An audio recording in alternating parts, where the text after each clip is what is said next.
Assalamualaikum warahmatullahi wabarakatuh. Jumpa lagi ya bersama saya Sumanto dari Jambelang Studio. Episode kali ini saya mau bahas mengenai harga jahitan.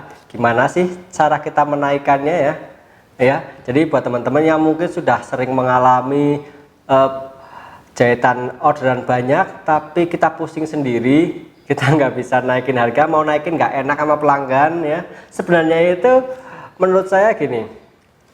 Yang bikin gak enak itu sebenarnya kita rasa takut kita nanti mereka lari, mereka nggak mau jahit sama kita.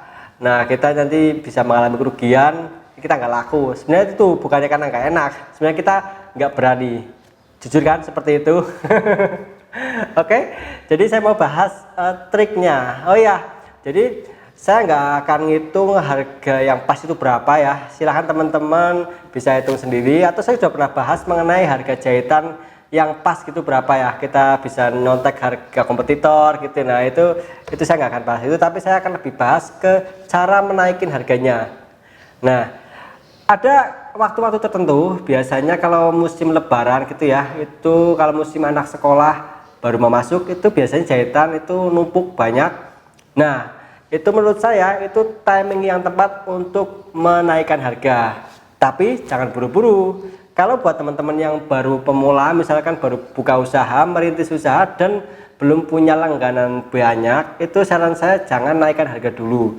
Jadi misalkan kita baru tahun pertama atau tahun kedua kita baru menjahit, kita sedang merintis usaha, kita sedang nyari pelanggan, kita jangan buru-buru naikkan harga. Yang penting kita udah dapat untung, bisa untuk biaya operasional kita sebulannya dan biaya kita hidup dan ada margin sedikit atau banyak pun nggak apa-apa. Nah itu kita jangan naikkan dulu. Kecuali kalau kita biasanya udah tahun kedua atau tahun ketiga, kita udah paham siklusnya dan pelanggan kita udah banyak, kita bisa mulai menaikkan harganya.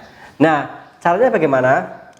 Tentu saja nggak semudah teorinya ya. Misalkan gini, kalau misalkan mau menaikkan harga ini nggak hanya berlaku untuk pas musim lebaran saja, jadi nanti untuk seterusnya, jadi seterusnya biar naik. Tapi biasanya saya mengambil momen itu pas harga naik. Misalkan gini, jadi untuk alasan saja, misalkan Bu ini mau lebaran saya harganya tambahin dikit ya, walaupun nanti pas habis lebaran saya nggak turunkan. Nah tapi itu biasanya dengan kondisi pelanggan kita memang udah banyak dan kita udah pede dengan produk kita dan biaya produktivitas kita atau jasa kita, order kita itu udah stabil. Nah itu kita bisa naikkan harga. Jadi faktor pertama untuk menaikkan harga itu kita harus lihat dulu kondisi kita udah stabil nggak orderan kita.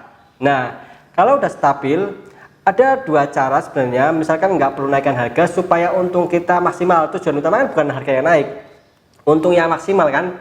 Nah untuk yang maksimal bisa dicapai kita naikkan produksi atau kita naikkan harga. Naikkan produksi maksudnya contohnya kita tambah karyawan.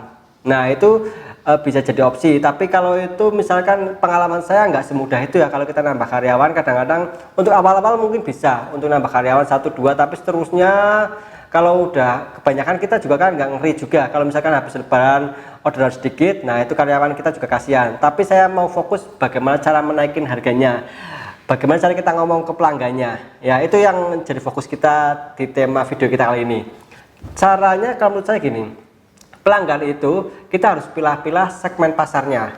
Pertama mungkin kan kalau awal-awal kita buka usaha, misalnya kita punya pelanggan semuanya, kita ambil semuanya. Ada yang mau bayar murah, ada yang nawar, ada yang mau bayar mahal, ada yang suka ngasih kita tips. Nah itu orang kan beda-beda. Kita kasih jasa maksimal semuanya, kita kasih pelayanannya maksimal yang bagus, pokoknya biar mereka puas. Nah sekiranya kita udah kewalahan, orderan udah banyak, karyawan kita udah istilahnya, walaupun kita jahit sendiri nggak usah karyawan deh, kita jahit sendiri kita udah merasa kewalahan. Nah itu adalah waktu yang tepat untuk menaikkan harga.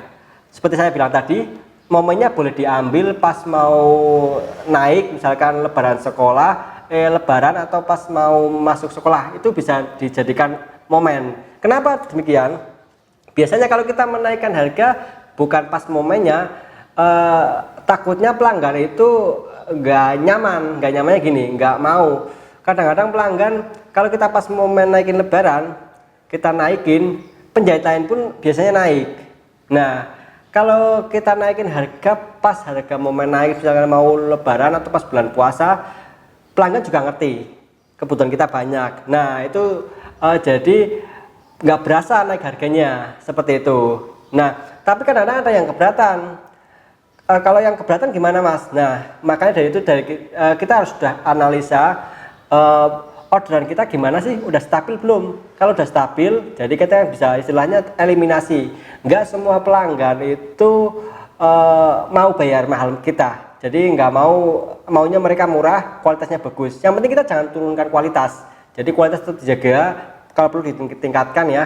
Nah jadi nanti kita bisa pilih segmen pasar yang mau membayar lebih kepada kita. Dengan cara itu kita nanti nggak terlalu capek, walaupun mungkin pelanggan kita akan berkurang sedikit, tapi dengan seiring berjalannya waktu, dengan kita menjaga kualitas, percaya nanti ada pelanggan baru yang mau membayar kita lebih mahal. Dan mereka biasanya orang-orang seperti ini dia mempunyai eksklusivitas, istilahnya gini, mereka itu suka yang tepat waktu. Orang-orang seperti itu tepat waktu, kualitas bagus, yang pokoknya yang perfect, dan mereka biasanya mau bayar mahal. Nah tentu saja kualitas kita harus dijaga. Biasanya kalau orang-orang yang maunya murah tapi cepat, intinya yang suka nawar, nah itu yang seperti ini kita singkirkan saja.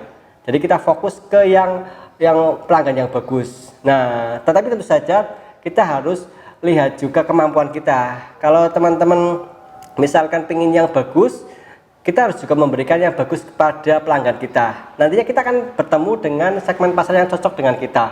Jadi itu ya teman-teman ya.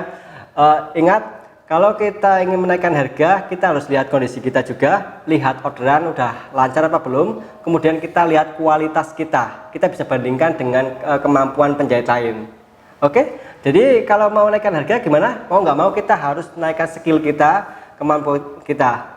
Semoga videonya bermanfaat. Saya Sumanto dari Jambla Studio. Assalamualaikum warahmatullahi wabarakatuh.